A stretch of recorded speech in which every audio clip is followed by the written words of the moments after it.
Welcome to Soto Creations, where we make your imagination a reality. We're jumping right in here as I prep each of my roses. You take off all the petals from the rose so you can use it to make your bouquet. Now, I'll show you a closer look at some of the petals. So I just kind of watch each petal, observe each one, and the ones that look kind of like that, I'll just pull them off the rose. And you really have to take time to look at it so that your bouquet is perfect at the end. And then you want to twist it in your hand to open up the petals a little more. So I did that for each stem and put that all aside. Now onto the baby's breath. Because we're creating a bridal bouquet, you want to make sure that the stems are long enough so that once you're done, everything holds in place. So I'm cutting the stems as long as I can. Where there are longer stems, and I can split that in half like there and still maintain my other stem a little bit longer. So that's what I'm doing. The reason I have to also prep all my flowers ahead of time is because when you start assembling, your non-dominant hand holds the bouquet as you use your dominant hand to bring in each stem of flowers that you're putting into the bouquet. So I'm trying to do the best I can to prep everything so that I don't have to cut stems throughout assembling. I still will, but it's easier to just have everything ready at this point so that you can just assemble.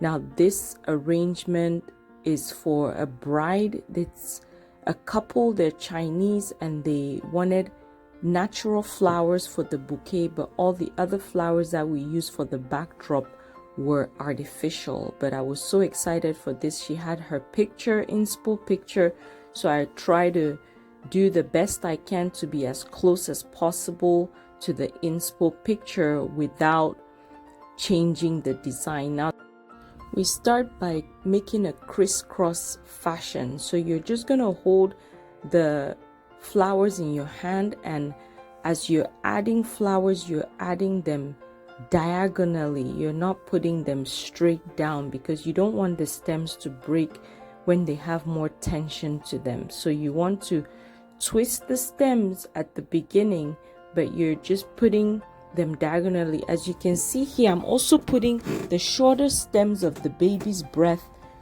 at the beginning because they have a shorter distance to hold them in place. So you can twist your bouquet, but you'll see as I just put the flowers in at an angle. This helps again to prevent the stems from snapping once they are tied together. So you can see as I just go on at an angle and put each flower. You always want to look at what you're doing, the design.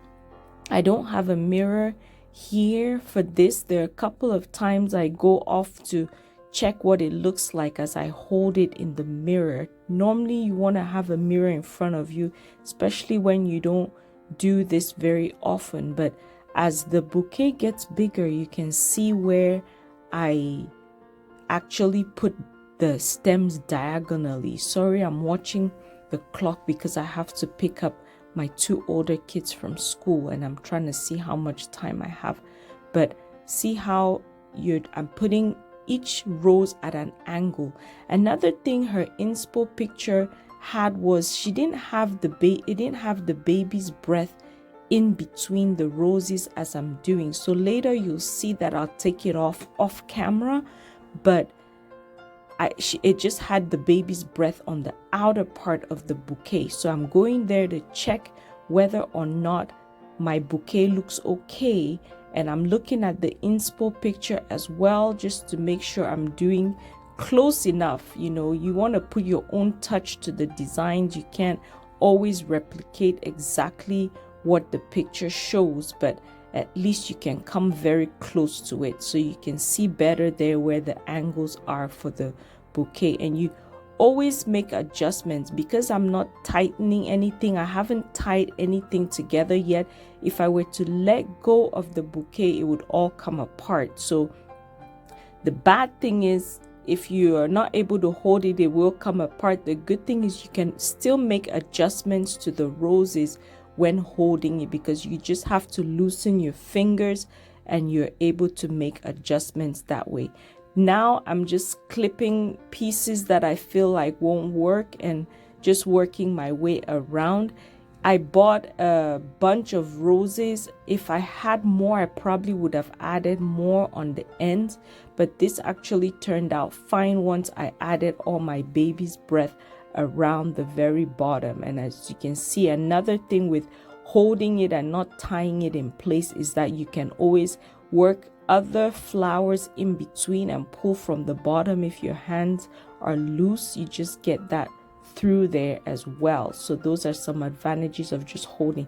Now you can always assemble your bouquet and tie each piece if you want, but this just seems a lot easier. Again, going to check what I have, and at that point, that's when I decided I would take out all the baby's breath that were in the top part of the bouquet and just keep the side. So at this point, we're styling the bouquet. So you take your time and just keep adding all the baby's breath around, twist the bouquet to make sure that you're filling every area, every spot that is open, and of course, clipping, making sure you're using the freshest flowers that you can use so that the bouquet stays fresh that day. Now this wedding is tomorrow. I have all my other flowers prepped on the right side, they're ready to go, but I make this the night before so that her bouquet is fresh for the actual wedding and the pictures. So we're wrapping up here, pretty much done. We just have to tie our bouquet together and put our ribbon as well. So as you keep watching, then we'll get that going here shortly.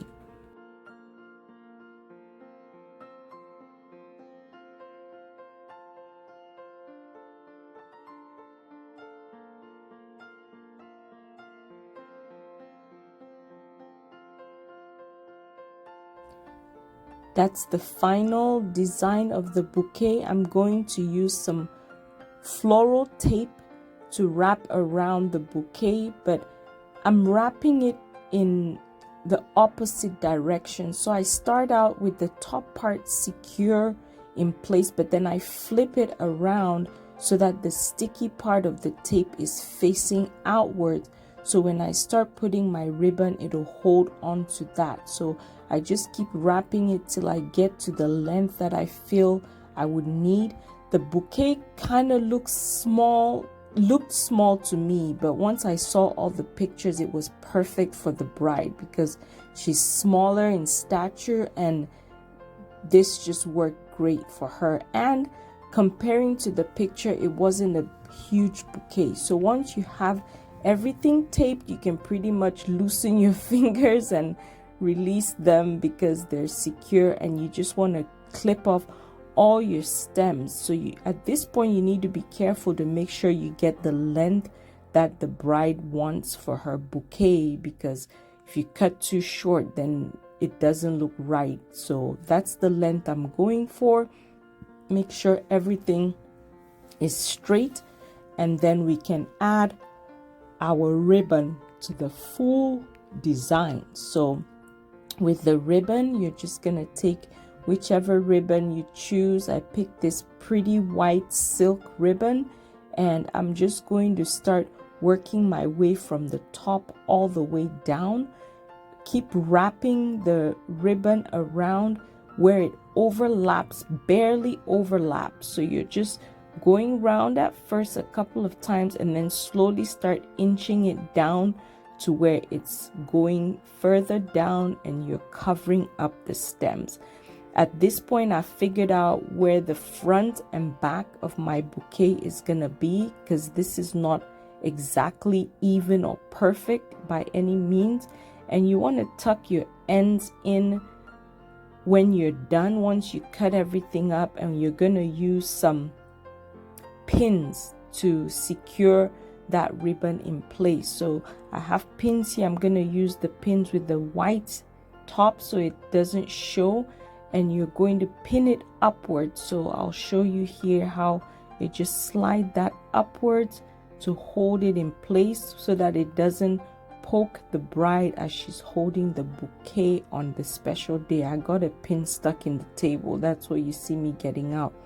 Last but not the least, we're going to use some ribbon, rhinestone ribbon that was part of the picture.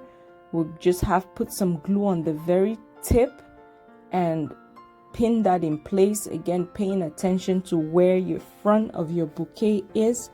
Obviously, where you pin the ribbon will be the back of the bouquet, so that's where you start to put this rhinestone ribbon, and it ends up on the very back. This was worked well because I didn't have to overlap it, so it looked really good in place. Next, you're going to add another strip because there was a thicker band for that, so I do the same method. You put the glue, let it set a little, so when you're twisting it around it doesn't come off.